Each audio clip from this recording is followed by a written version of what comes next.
Ich habe schon immer Gerüchte über die sogenannten Backrooms gehört. Sie sollen ein endloses Labyrinth aus vergilbten, muffigen Räumen sein, die sich hinter der normalen Welt verstecken. Viele haben behauptet, dort eingetreten zu sein und den Weg zurückgefunden zu haben, aber ich dachte immer, das wäre Unsinn. Wie falsch ich doch lag. Es war ein ganz normaler Tag, als ich mich entschied, durch die Stadt zu schlendern. Nach einem langen Arbeitstag wollte ich einfach nur abschalten und die Zeit totschlagen. Als ich durch die Straßen schlenderte, kam ich an einem verlassenen Gebäude vorbei, das mir bisher nie aufgefallen war. Aus Neugier trat ich näher heran und bemerkte eine schmale Tür, die nur einen Spalt offen stand. Beinahe unwiderstehlich zog sie mich in ihren Bann. Ohne zu zögern, betrat ich das Gebäude. Als ich mich umsah, raubte mir die Umgebung den Atem. Die Wände waren mit einem schmutzigen Gelbton überzogen, und der Teppichboden roch modrig und feucht. Die Neonröhren an der Decke hatten auch schon bessere Tage erlebt. Sie erzeugten ein unangenehmes, grelles Licht. Mir war noch nicht klar, wo ich mich befand, doch ein unheimliches Gefühl beschlich mich, dass ich an einem geheimnisvollen und gefährlichen Ort gelandet war. Zuerst war ich fasziniert, doch schon bald machte sich Panik in mir breit. Ich lief ziellos durch die endlosen Gänge und Korridore, vorbei an geschlossenen Türen und verlassenen Räumen. Kein Laut drang an meine Ohren, außer das Summen der Neonröhren und das Pochen meines eigenen Herzens. Stunden vergingen und meine Beine wurden schwach, aber ich musste weitergehen. Irgendwo musste es einen Ausgang geben, und ich war fest entschlossen, ihn zu finden. Als ich mich durch die Gänge kämpfte, bemerkte ich, dass die Luft immer stickiger wurde und die Temperatur stetig anstieg. Es fühlte sich an, als würde ich langsam ersticken. Ich stieß auf einen Raum, der anders war als die anderen. Die Wände waren mit Kratzern und Schriften bedeckt, und in der Mitte lag ein alter, zerrissener Stadtplan. In meiner Verzweiflung studierte ich den Plan, in der Hoffnung, einen Hinweis auf den Ausgang zu finden. Doch je länger ich ihn betrachtete, desto mehr verschwammen die Linien und Buchstaben vor meinen Augen, und es schien, als würde der Plan vor meinen Augen zu verblassen. Ich weiß nicht, wie lange ich dort stand, aber plötzlich hörte ich ein Geräusch, das mich aus meiner Vertiefung riss. Es war ein leises Flüstern, das aus einem der dunklen Winkel des Raumes zu kommen schien. Als ich mich umdrehte, konnte ich im Schatten eine schemenhafte Gestalt erkennen. Sie kam langsam auf mich zu und das Flüstern wurde lauter. Panik ergriff mich und ich rannte, so schnell ich konnte, aus dem Raum und durch die endlosen Korridore. Die Gestalt verfolgte mich. Jeder Atemzug wurde schwerer, als ich versuchte, mich von dem Schatten zu entfernen. Obwohl ich mich weiter von dem Raum entfernte, schienen die Flure nur länger und verworrener zu werden. Meine Hoffnung begann zu schwinden, als ich realisierte, dass ich möglicherweise für immer in diesem labyrinthischen Albtraum gefangen sein könnte. Als ich weiter durch die endlosen Gänge wanderte, hatte ich das Gefühl, dass ich mich in einer anderen Dimension befand. Doch dann stolperte ich über etwas und fiel zu Boden. Es lag ein altes, staubiges Buch da, das jemand offenbar verloren hatte. Erschöpft und mit pochendem Herzen hob ich das Buch auf und blätterte es durch. Die Einträge in dem Tagebuch waren wirr und unzusammenhängend, aber plötzlich erkannte ich, dass ich mich in den gefürchteten Backrooms befand. Ein wiederkehrender Hinweis auf einen versteckten Ausgang hinter einer unscheinbaren Tür ließ meine Hoffnung auf eine Fluchtmöglichkeit wachsen. Mit neuem Mut und einer Spur von Hoffnung in meinem Herzen machte ich mich auf die Suche nach dieser Tür. Ich wusste, dass die Gestalt immer noch hinter mir war, aber ich hatte keine andere Wahl, als weiterzumachen. Tage vergingen, und ich verlor langsam das Zeitgefühl. Schlaf war in diesem Albtraum kaum möglich. Denn jedes Mal, wenn ich die Augen schloss, hörte ich das Flüstern und spürte die Anwesenheit der Gestalt. Schließlich, als ich kurz davor war, aufzugeben, entdeckte ich die unscheinbare Tür, von der das Tagebuch gesprochen hatte. Sie war kaum von den Wänden zu unterscheiden, aber ich wusste instinktiv, dass dies meine letzte Chance war, diesem Albtraum zu entkommen. Mit zitternden Händen griff ich nach dem Türknauf und drehte ihn langsam. Die Tür öffnete sich knarrend, und dahinter verbarg sich ein schmaler, dunkler Korridor. Ich betrat den Korridor und schloss die Tür hinter mir.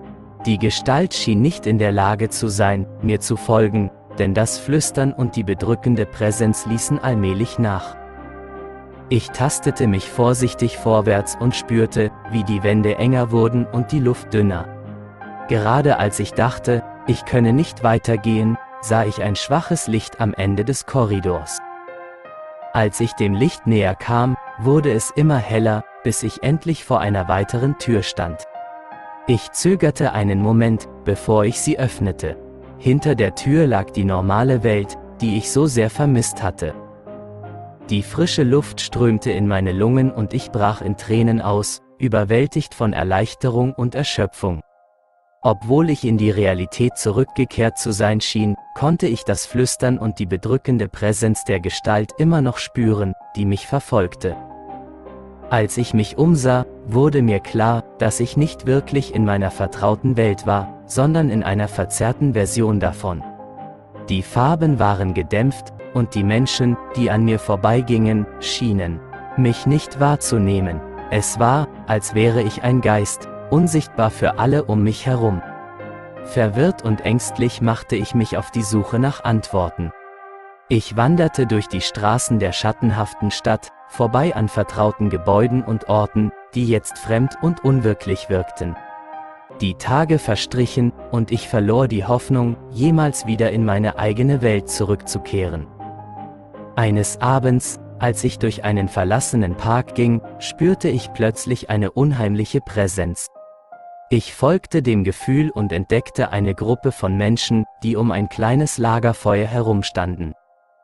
Sie waren alle wie ich verloren, verängstigt und gefangen in dieser Schattenwelt. Jeder von ihnen hatte seine eigene Geschichte, wie er in diese düstere Zwischenwelt geraten war. Gemeinsam schlossen wir uns an, um einen Weg zurück in die Realität zu finden. Doch je länger wir in den Backrooms verweilten, desto mehr wurde uns klar, dass wir vielleicht nie in der Lage sein würden, die Geheimnisse und die unheimliche Macht hinter dieser Schattenwelt zu enträtseln. Der Weg zurück zur Realität erwies sich als weitaus schwieriger und unheimlicher, als wir es uns je hätten vorstellen können.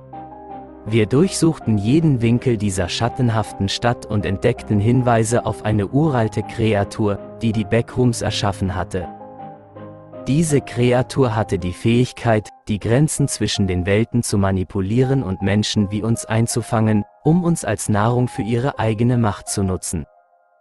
Unser einziges Ziel war es nun, diese Kreatur zu finden und zu besiegen, um die Mauern zwischen den Welten einzureißen und in unsere eigene Welt zurückzukehren. Unsere Suche führte uns zu einer alten Bibliothek, in der wir ein verbotenes Buch fanden, das die Geschichte der Kreatur und ihrer Macht über die Backrooms erzählte. Das Buch enthüllte, dass die Kreatur in den tiefsten Ebenen der Backrooms lebte und von dort aus ihre Kontrolle über die Schattenwelt und unsere Realität ausübte. Um sie zu besiegen, mussten wir wieder in die Backrooms eintauchen und uns den Gefahren stellen, die in diesen verdrehten Korridoren lauerten. Mit Entschlossenheit und dem Verlangen nach Freiheit kehrten wir zu der unscheinbaren Tür zurück, durch die ich zuvor entkommen war. Wir traten gemeinsam in die Backrooms ein und machten uns auf den Weg in die tieferen Ebenen, wo die Kreatur lauerte. Die Gänge wurden dunkler und die Luft stickiger, je tiefer wir gingen. Wir begegneten anderen verlorenen Seelen, die in den Backrooms gefangen waren, und rekrutierten sie für unsere Sache. Schließlich erreichten wir die tiefsten Ebenen der Backrooms, wo die Kreatur in einem riesigen Thronsaal hauste. Ihre Gestalt war schattenhaft und unbeständig, ständig in Bewegung und kaum greifbar. Sie sprach mit einer Stimme, die das Flüstern aus unseren Albträumen widerspiegelte, und drohte uns mit ewiger Verdammnis, sollten wir es wagen, uns ihr zu widersetzen. Doch wir ließen uns nicht einschüchtern. Gemeinsam stellten wir uns der Kreatur entgegen, unsere Entschlossenheit und den Glauben aneinander als unsere mächtigsten Waffen. Wir erinnerten uns an die Worte aus dem verbotenen Buch und rezitierten sie laut, um die Kreatur zu schwächen. Sie schrie vor Schmerz und Wut, aber wir ließen nicht nach. Wir wussten, dass unsere Freiheit und die unserer gefallenen Kameraden auf dem Spiel standen. Die Kreatur kämpfte mit allen Kräften gegen uns, ihre Schattenarme und bösartigen Tentakel schienen uns in die Dunkelheit ziehen zu wollen. Wir kämpften verbissen, doch viele von uns wurden verwundet oder fielen im Kampf. Unsere Körper waren von den Klauen und Zähnen der Kreatur übersät. Doch wir gaben nicht auf. Wir kämpften, als ob unser Leben davon abhinge. Denn das tat es auch. Wir kämpften gegen eine dunkle Macht, die uns in den Backrooms gefangen gehalten hatte und uns als ihre Opfer nutzen wollte. Doch am Ende triumphierten wir. Wir besiegten die Kreatur und schickten ihre dunkle Präsenz aus den Backrooms in die Tiefen der Schattenwelt zurück. Aber wir wussten, dass dies nur der Anfang war. Denn die Backrooms bargen noch viele weitere Geheimnisse und unheimliche Kreaturen, die darauf lauerten, uns in ihre düstere Welt zu ziehen. Als die Kreatur endlich besiegt war, schien sich die Zeit in den Backrooms zu verlangsamen. Die Luft war mit Stille und Unheil erfüllt, als wir uns inmitten der düsteren Gänge umsahen. Doch plötzlich schien sich alles zu verändern. Die Wände begannen zu bröckeln und die Gänge verschwanden vor unseren Augen. Es war, als ob die Welt um uns herum in sich zusammenfiel. Wir wussten, dass wir schnell handeln mussten, um dem Zusammenbruch der Backrooms zu entkommen. Trotz unserer Verletzungen und Erschöpfung halfen wir einander und eilten hastig zum Ausgang. Wir rannten durch die sich auflösenden Gänge und erreichten schließlich die unscheinbare Tür, die der Schlüssel zu unserer Freiheit war. Mit zitternden Händen öffneten wir die Tür und traten durch sie hindurch.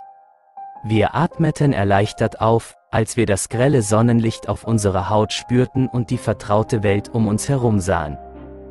Wir hatten es geschafft, aus den Backrooms zu entkommen.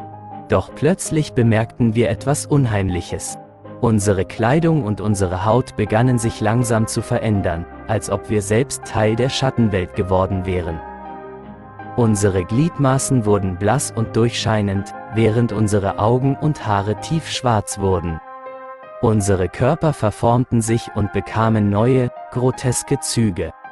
Es war, als ob wir langsam von der Dunkelheit verschlungen wurden. Verängstigt und schockiert versuchten wir zu begreifen, was mit uns geschah. Doch es war zu spät. Wir waren gefangen in den Backrooms und die Schattenwelt hatte sich nun endgültig in uns festgesetzt. Wir spürten, wie unsere Seelen von der Finsternis ergriffen wurden, und wir wussten, dass wir niemals wieder in die reale Welt zurückkehren konnten.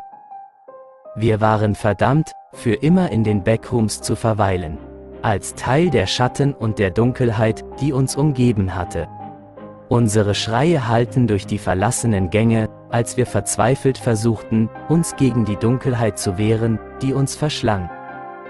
Wir hatten es nicht geschafft, der dunklen Macht der Backrooms zu widerstehen, und sie hatte uns nun für immer in ihre düstere Welt gezogen. Wir waren verloren, für immer gefangen in den Schatten, die uns einst umgeben hatten.